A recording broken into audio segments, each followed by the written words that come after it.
Welcome back, guys, to another review here. Today we're going to be looking at the Hazard 4 Sherman bag.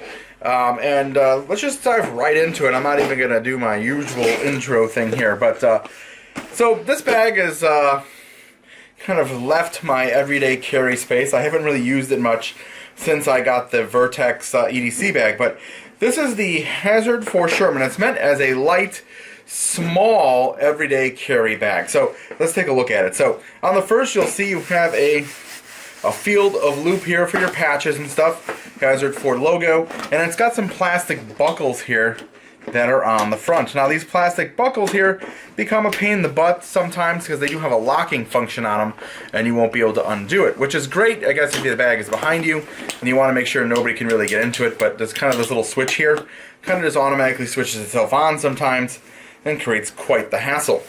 It is a rubberized carrying handle, which is pretty good, along with a D-ring right here for whatever you may want to put on it. On one of the sides, and I say that exactly, one of the sides has sort of a pseudo bottle holder, pens, pencils, sunglasses holder. On the side it zips open and zips closed, and as well as has some MOLLE on the outside of it. Coming around the other side of the bag, again, has a luggage handle pass-through here, which every good bag, I believe, should have.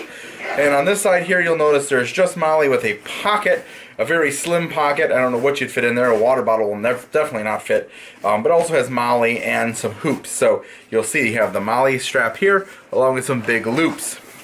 Now, moving forward, if you look again, all plastic buckles, same buckles around the side here. They come off pretty easy, which is kind of nice.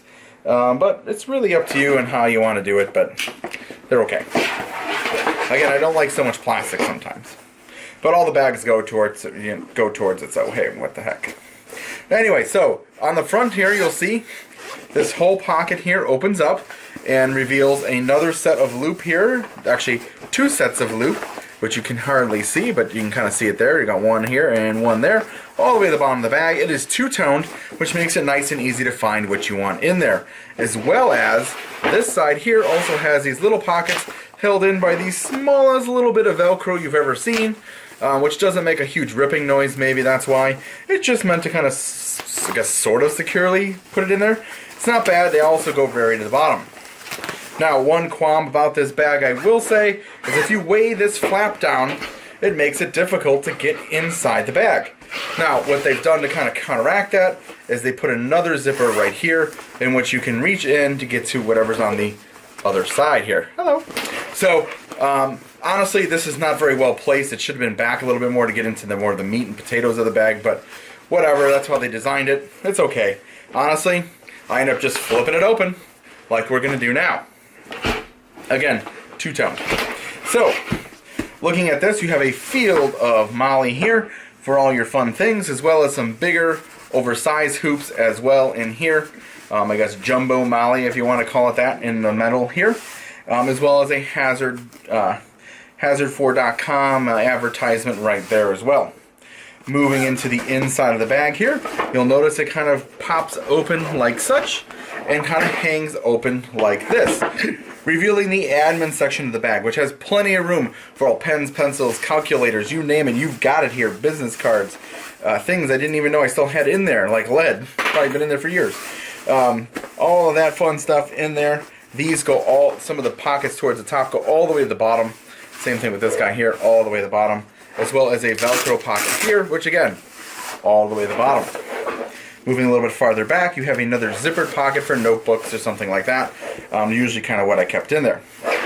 Looking at the other side of the bag, this part has a nice clear plastic handle, plastic area where you can kind of see whatever's in here, like such. Would have been a better place for that probably. Anyways, so again, nice map pocket is what they call it, but honestly what I did is I threw my business cards. My iPad kind of sat in here because I could still operate it through the clear plastic, which was kind of cool. And honestly, when it's hanging on you, when the bag's hanging on you, this won't fall all the way down. It kind of makes it like a little table. So it's kind of nice just to keep it like this sometimes on your desk, and you can access whatever you want. Closing that bad boy up. Of course, has two zippers, and as you can see, it opens all the way up. Moving into the main bag compartment here is just a big area right in here. You'll kind of see you have 2 fields of loop on either side here, one here and one here. It goes all the way to the bottom. And on the other side, you'll also note you have, again, another 2 fields of loop and a big 4-inch, probably 4-inch wide compartment here. Opens pretty wide. It holds the Alienware laptop. Now, inside of here, which is going to be kind of hard to see, but I'll do my best to show you, is you'll see there's 2 kind of round or fabric areas right here to hold pencils, pens, cords, cables, cord holder, whatever you got in there. It's on both sides of the bag as well. You'll see it there. Now, moving to the back part of the bag, you have a quilted laptop / notebook / tablet, whatever you want to call it, area. I'll tell you right now, it's going to be hard to fit a 15-inch MacBook in here, but the MacBook Air 13 inches and tablets fit just fine. Again, a 12.9-inch iPad Pro fit great in here, and honestly, there wasn't room for much else. Also to note about this quilted area, it's kind of hard to, it's not very slippery, it kind of grips. So when you're putting stuff in there, you kind of have to move it out of the way, place it down. It's not really easy just to throw something in there. Honestly, it's almost too grippy, if you ask me. So this is the Hazard 4 bag.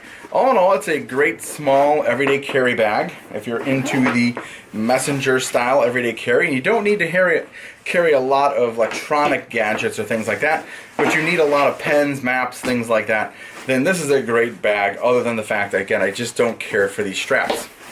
Looking at the bottom of the bag real quick, it's kind of rubberized at the bottom, so again, kind of nice for when you're placing it on things. Also, the straps are kind of really nice and thick.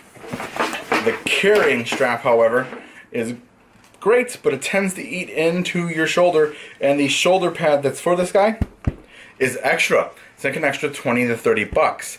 So if you're looking for the shoulder pad thing, expect to spend another $20 to $30 over the already kind of expensive $159 price tag for this bag.